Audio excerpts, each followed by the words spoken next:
Baik, untuk penggunaan program dari Dysfunctional Bro yang bernama Mini Hadoop, Anda bisa langsung mengacu pada readme yang tertera.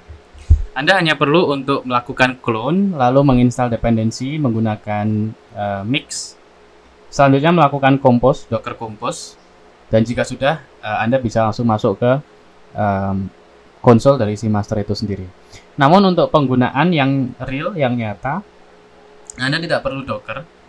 Karena sebetulnya docker di sini hanya untuk mensimulasikan saja mengenai sistem terdistribusi. Baik, di sini kami menggunakan 4 worker yang sebetulnya itu scalable. Anda hanya perlu rubah di Docker Compose, atau kalau Anda memang pengguna nyata ya, Anda bisa setup sendiri di masing-masing komputer yang Anda miliki. Untuk cara dan tata cara penggunaannya seperti apa, setupnya seperti apa, semuanya sudah tertera pada readme yang ada. Baik, kita tunggu sebentar.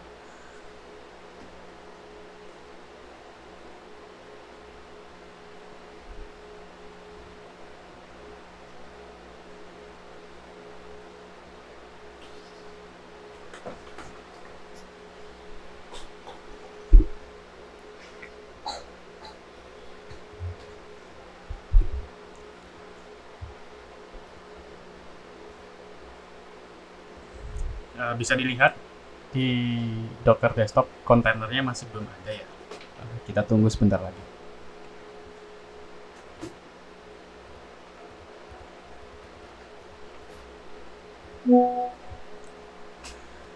Nah, bisa dilihat build kita sudah partially done.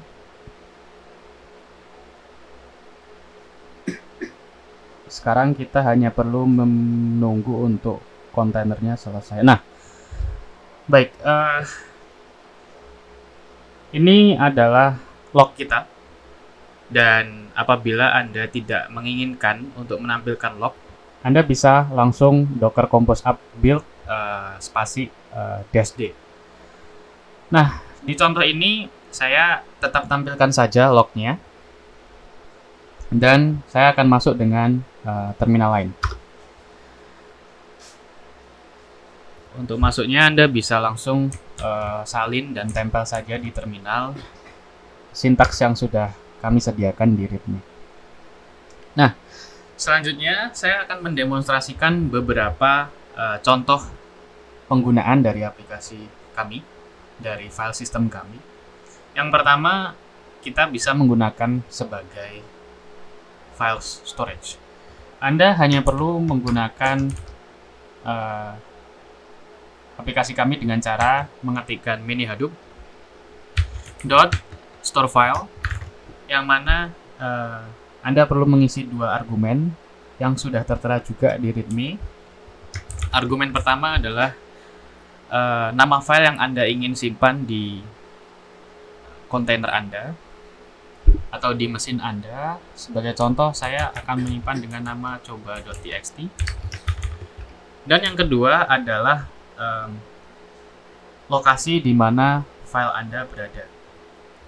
Untuk contoh ini, saya mendemonstrasikan dengan 3 contoh, yaitu file yang kecil,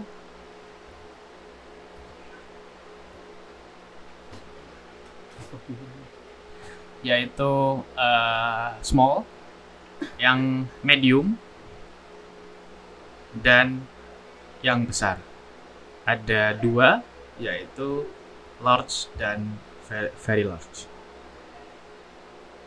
Nah, untuk filenya sendiri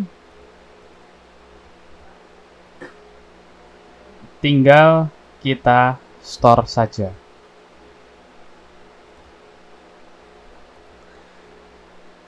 Nah, sebagai contoh, ini adalah sintaks yang Anda bisa gunakan untuk menyimpan file. Ini memang sengaja saya tidak tampilkan, hanya untuk memberitahu sintaksnya saja. Dan file testingnya juga kecil, ya cukup kecil.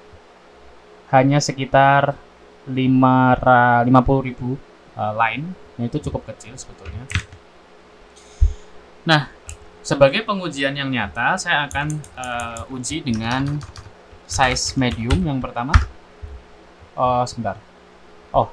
Size med stands for medium. Namun dengan nama file yang berbeda. Kami juga sudah menambahkan try exception apabila ada file yang akan terduplikat atau tertumpuk. Nah, cukup cepat karena memang kami menggunakan concurrency yang begitu banyak. Dan sebagai pengujian terakhir, saya akan melakukan data storing menggunakan file yang cukup besar.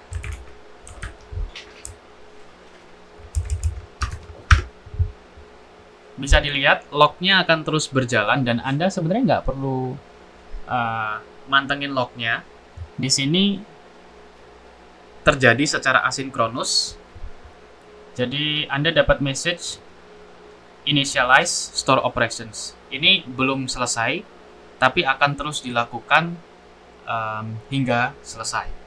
Namun Anda juga dapat melakukan cek apabila Anda masih belum puas apakah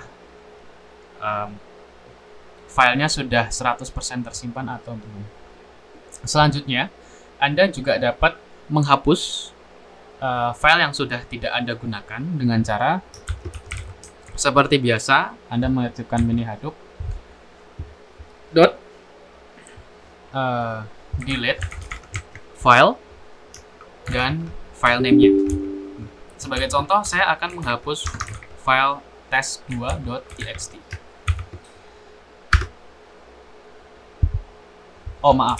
coba2.txt. Dan nah, selanjutnya Anda juga bisa melakukan download file yang Anda butuhkan. Nah, saya akan mencoba untuk mendownload file coba1, yang mana sebetulnya itu file kecil. Anda hanya perlu enter. Ternyata saya sedang mendelete. Baik,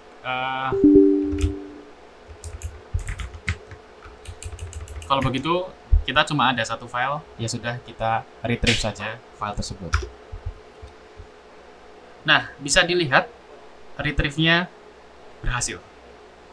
Hasilnya Anda bisa lihat pada folder ini, retrieve file dan file coba3.txt. Namun tidak perlu khawatir, di sini bukan berarti filenya tidak berhasil dikonstruksi atau tidak bisa dibuka. Ya, ini filenya cukup besar dan jangan dibuka ke code editor. Sekarang code editor saya juga ngeblank. Baik, selanjutnya, maaf, tadi code editor saya rusak. Kalau mau dibuka lewat text file aja karena filenya cukup besar. Selanjutnya, kami juga punya cluster info. Anda tinggal ketikkan saja dan itu tidak perlu argumen sama sekali. Itu Anda bisa melihat setiap worker Anda menyimpan blok apa saja dan tentu worker-worker Anda. Seperti contoh, worker pertama terdapat 94 blok, worker kedua 94 blok, dan seterusnya. Kurang lebih hasilnya akan sama, mungkin beda 1 atau 2. Untuk setiap blok Anda bisa konfigurasi sendiri pada config yang tertera. Sebagai contoh, kami hanya menggunakan 8 mega.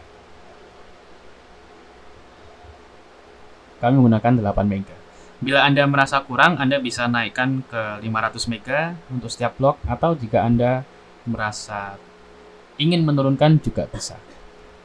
Baik,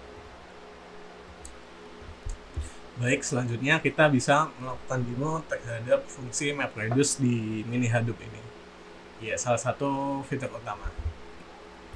MapReduce sendiri ya kurang lebih memproses suatu file dengan cara dibagi-bagi ke worker node. Jadi ya, MapReduce ini emang dirancang untuk distributed system. Nah, di sini saya sudah mengupload test file. Di sini saya akan mendemokan dua fungsi MapReduce. Yang pertama ada word count, yaitu algoritma yang tinggal menghitung kata dalam suatu file. Lalu untuk algoritma kedua di sini ada PageRank. PageRank ini seperti bagaimana kita tahu suatu web page itu ramai diakses atau tidak. Algoritma ini digunakan untuk Google di search engine-nya. Nah, sekarang kita tinggal demokan yang word count terlebih dahulu. Di sini komennya saya ambil dari readme dengan nama file name yang sudah di-adjust. Ini.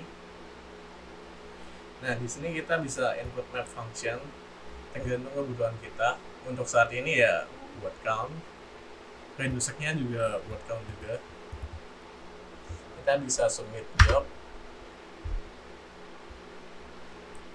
Lalu kita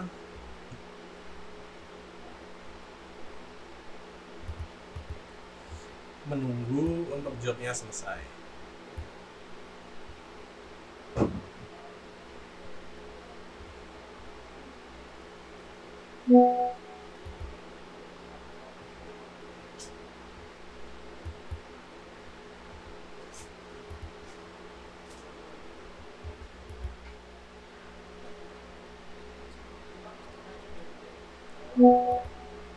Nah, ini bisa kita lihat progress jobnya. Jadi job tadi dibagi menjadi 200-an tes yang masing-masing satu tes akan dikerjakan oleh satu worker node. Nah, ini sudah selesai. Kita bisa cek di sini. Hasil analisisnya sudah muncul.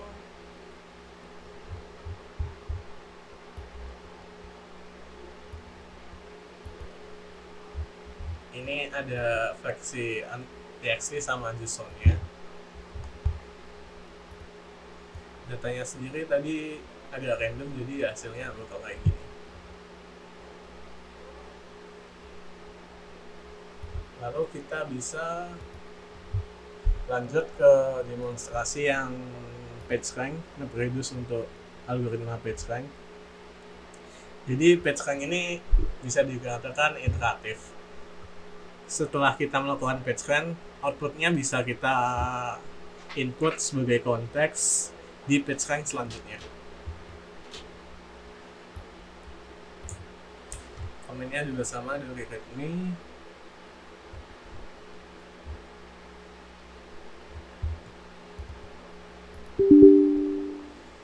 Nah, ini bisa dilihat map function yang digunakan PageRank mapper, dan reduce function yang digunakan juga dari PageRank.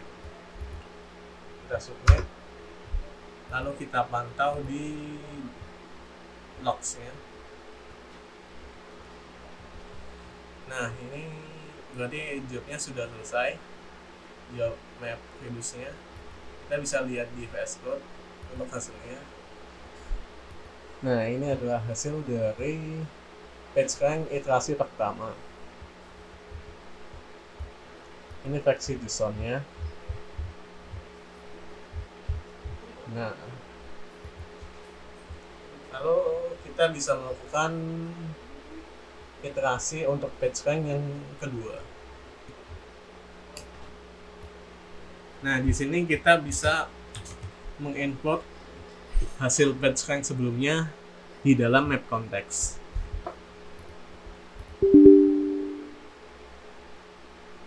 Ya, ini bisa dilihat ada parameter baru yaitu map context. Ini file hasil sebelumnya dan total page dan damping factor. Kita akan second job langsung.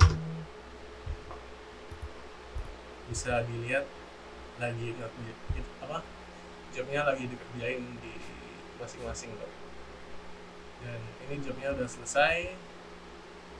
bisa kita lihat untuk yang second job hasilnya seperti ini, dan juga untuk yang versi JSON hasilnya seperti ini.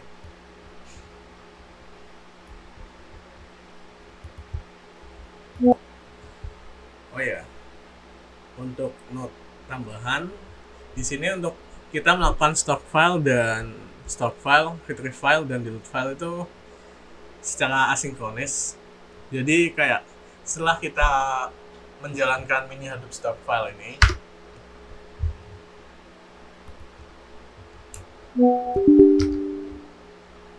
oh ya sudah, namanya salah. Nah, di sini kita kan nggak return apakah stocknya sukses atau gimana gitu. Cuman return message-nya in the stock operation dan operation ID.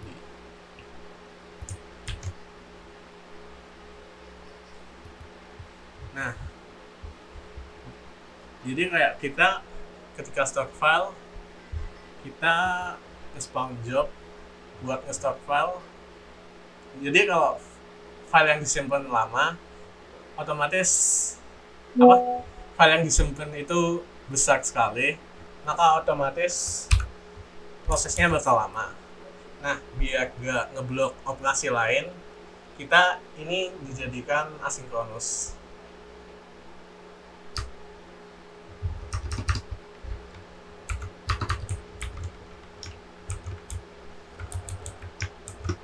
Jadi ketika kita stock file, returnnya cuman task ini, message-nya ini, dan ID-nya apa.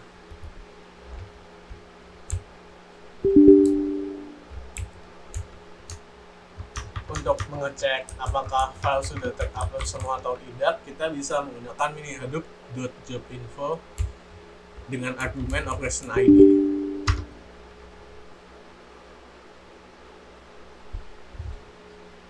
Bentar, beda fungsi. Ternyata file op, karena kita melakukan operasi file yaitu store. Nah, di sini bisa kita lihat statusnya, ID-nya apa, type-nya apa, namanya apa, progress-nya sudah berapa persen, waktu eksekusi. Bisa kita lihat ini kurang lebih 9 detik. Kalau kita jadiin sinkronos ya kayak konsolnya nge-freeze 9 detik gak bisa kita apa-apain, makanya kita jadiin asinkronos. Terus ada total block.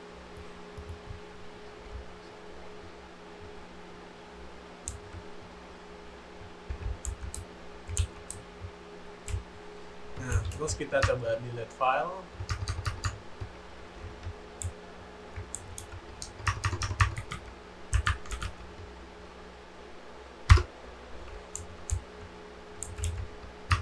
Kita lihat statusnya.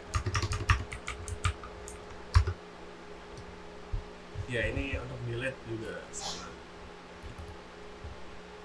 Waktunya lebih cepat.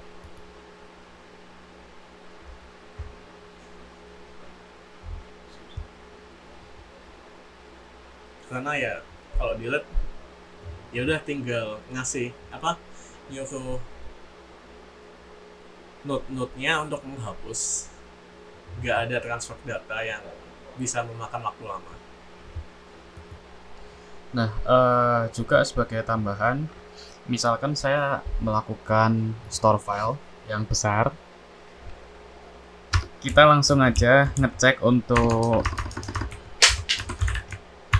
14. Nah, kita bisa lihat kita baru selesai 240 blok dari 374. Nah, ini bisa kita, udah selesai, bahkan lumayan kenceng ya, karena concurrency-nya juga bagus, yang kita bikin juga well optimized.